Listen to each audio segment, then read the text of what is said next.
Hi, welcome to Aimco Manufacturing. Today I'm going to show you a vacuum tool used to pick up various size doors. The vacuum cups are manually adjustable back and forth.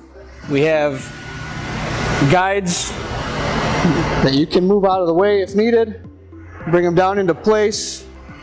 This position will get you the cups nice and centered up with the panels that you're going to need to use to pick up the doors with.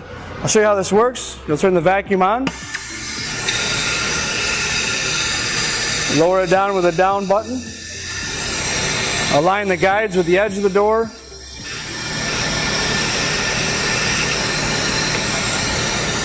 As soon as you see 15 inches of mercury or higher, you're safe to lift. So we do have all of your doors strapped together. This gives us 416 pounds. We're still at a minimum of a 2-to-1 safety factor. You can easily spin the doors around. This is on a single point trolley, so we've got our torque lift used for our vertical control mounted on a single point trolley. You can easily roll it up and down the bridge crane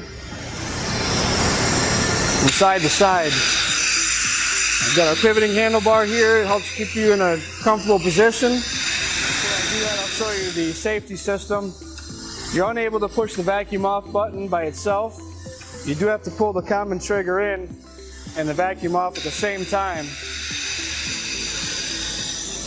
You'll set the weight down completely. Pull the common trigger and the vacuum off. While you do that, you are blowing air through the cups to help release that seal of the vacuum cup. Thanks for watching. Please visit aimcomanufacturing.com for more product videos.